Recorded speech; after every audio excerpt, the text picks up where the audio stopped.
Assalamualaikum warahmatullahi wabarakatuh. Pada video kali ini kita akan melanjutkan mengenai materi memasukkan data secara tidak langsung. Pada video sebelumnya kita sudah memasukkan data melalui secara langsung. Jadi secara langsung itu kita memasukkan data secara langsung menggunakan tanda panah ke kiri. Dan secara tidak langsung itu memasukkan datanya oleh user, bukan oleh kita. Jadi perbedaan perintah langsung dan tidak langsung itu adalah kalau perintah langsung itu datanya itu dimasukkan oleh kita sebagai programmer. Tapi kalau misalnya tidak langsung itu datanya itu angkanya itu dimasukkan oleh user atau penggunanya dengan menggunakan perintah input dalam kurung nama variabel. Oke, sampai sini kita lihat kembali atau flashback kembali mengenai aplikasi Pascal perintah secara langsung. Masih ingat tentang perintah secara langsung dengan materi kemarin atau studi kasus kemarin mengenai membandingkan angka dua buah angka A dan B, di mana kita itu memasukkan angkanya secara langsung nih. Misalnya A-nya berapa, lalu B-nya juga berapa. Nah, itu dimasukkan secara langsung. Nah, kalau secara tidak langsung, itu berarti orang lain yang memasukkan datanya, bukan kita yang memasukkan datanya. Oke, kita langsung aja ya. Untuk studi kasus menggunakan secara tidak langsung. Pertama-tama kalian ini di close dulu aja. Sekarang kita buat project baru terlebih dahulu dengan cara klik file, lalu pilih new project. Sekarang pilih console application. Setelah itu kalian klik OK. Di sini nama projectnya adalah sama seperti studi kasus kemarin, yaitu membandingkan angka A B. Tidak langsung ya, tidak langsung. Setelah itu kalian di OK saja di sini. Nah, di sini itu adalah kalian diminta mau nyimpen di mana file projectnya. Di sini kebetulan sudah saya buat atau Ustadz buat di folder belajar Pascal di data D. Terserah kalian mau nyimpen di mana ya, mau di local disk C ataupun di D juga sama aja. Yang penting nanti nama foldernya itu jangan ada tanda spasinya, minimal harus ada underscore. Kalau enggak tidak boleh menggunakan spasi. Setelah itu di sini kalian di save aja. Nah, ini adalah tampilan program Pascal. Sama seperti algoritma pada umumnya atau pada pseudocode. Di Pascal itu ada judul algoritma atau judul program. Lalu di algoritma itu ada kamus. Kalau di Pascal itu menggunakan var. Karena di sini kita belum ada var-nya, berarti kita buat dulu var-nya, kamusnya. Ya. Lalu ada juga algoritma. Algoritma itu kalau di Pascal itu begin dan end. Dimana begin dan end ini itu nanti datanya itu dimasukkan di antara begin dan end. Berarti di tengah-tengah sini ya. Nah, setelah ini ngapain? Yang harus kalian pertama buat itu adalah ubah dulu nama judul programnya. Di sini ya, kita ubah dulu nama judul programnya atau nama judul algoritmanya. Samakan dengan studi kasus kita kemarin ya, bandingkan angka A dan B secara tidak langsung. Nah, ini kalau sudah kalian membuat judul programnya, kalian diminta ngapain lagi pertama. Nah, sesuai dengan pseudocode kemarin ya, kalian itu dimulainya atau biasanya Ustadz itu mulai dari bawah ke atas, bukan dari atas ke bawah. Kita coba buat dulu ya di bagian algoritmanya atau di bagian begin dan end-nya. Nah, di antara sini kalian masih ingat nggak tentang studi kasus kemarin di pseudocode input A, B, ya nggak? Berarti kalau kita menggunakan secara tidak langsung, kita itu harus nyiapin dulu tulisan atau kita buat dulu ininya, inputannya, input A, B. Kalau input di bahasa Pascal, yaitu kita menggunakan kata readlen. Ya, kita coba dulu readlennya di sini ya. Readlen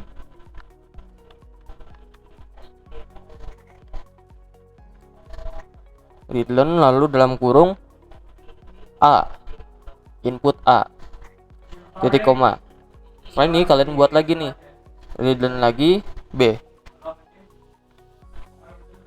readlen B, titik koma. Nah setelah itu ini kan udah input A, B ya. Kita buat apa lagi seperti biasa? Perbandingan apakah nilai A itu lebih kecil dari B ya. Kita seperti biasa kayak kemarin, if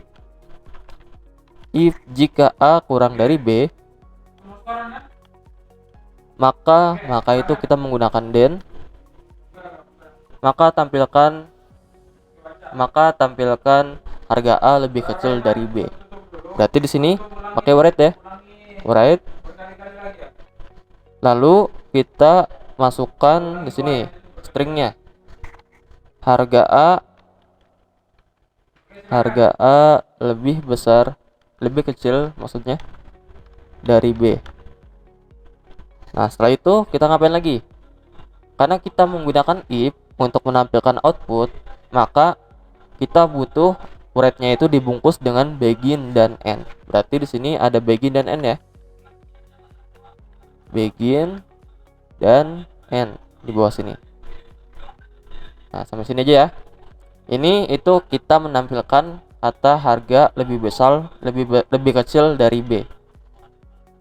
Nah selanjutnya ngapain lagi? Kita lihat kayak nomor 3 kemarin ya, descriptive. Jika tidak itu kita menggunakan else. Berarti kita simpennya di bawah. Jika tidak, kita tampilkan apa lagi nih? Sebaliknya, write harga A lebih besar dari B. Itu kebalikan dari harga A lebih kecil dari B. Ya, jika tidak maka tampilkan sebaliknya. Nah, karena kita menggunakan if juga, berarti kita harus dibungkus nih write-nya dengan menggunakan apa? Ya, dengan menggunakan begin dan end. Berarti di sini tambahin begin. Lalu di bawahnya juga kita tambahkan end-nya.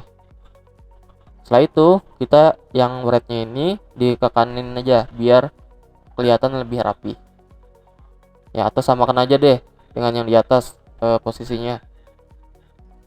Nah sampai sini sudah selesai ya, sudah selesai. Jangan lupa di algoritma itu ada end if. End if itu kalau di bahasa Pascal kita cukup menggunakan tanda titik koma aja di paling akhirnya, end-nya titik koma. Ya, sampai sini sudah selesai, sudah algoritmanya. Kita coba nih, kita coba jalankan. Nah di sini kalian diminta untuk menyimpan nama file Pascalnya itu apa. Di sini berarti membandingkan A dan B. B aja biar cepet ya. Tidak langsung.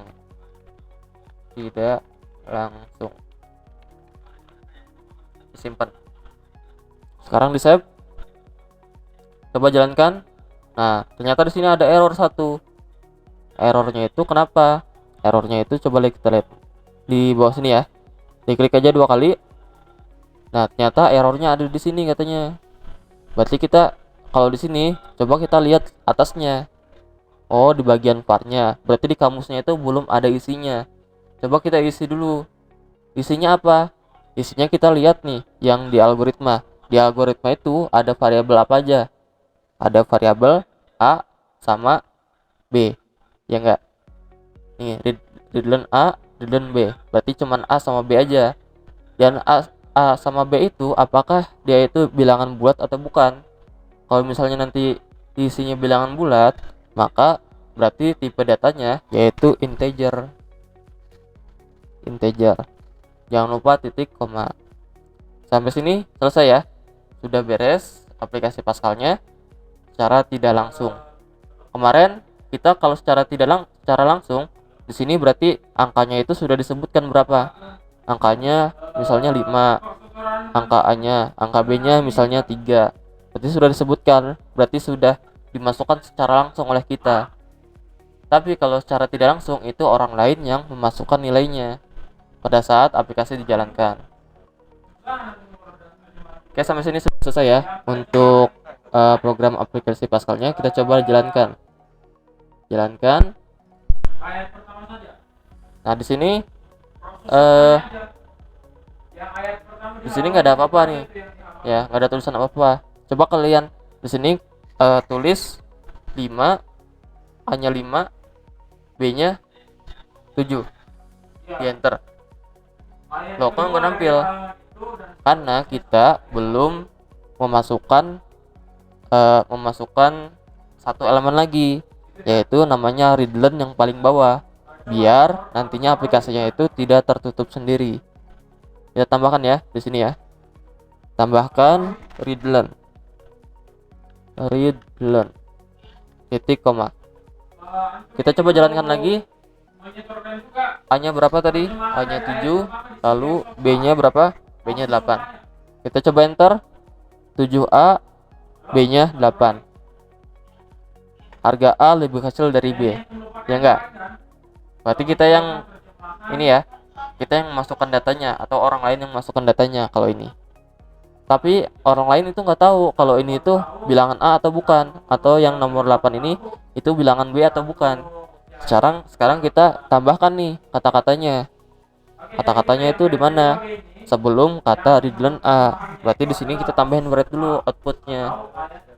Write dalam kurung tanda kutip 2. Lalu di sini masukkan nilai A. Ya enggak? Lalu spasi. Jangan lupa di akhir di sini titik koma dan readline-nya juga spasi aja. Sampai sini. Seperti biasa, yang bawahnya kita buat lagi outputnya. Outputnya masukkan nilai B. Write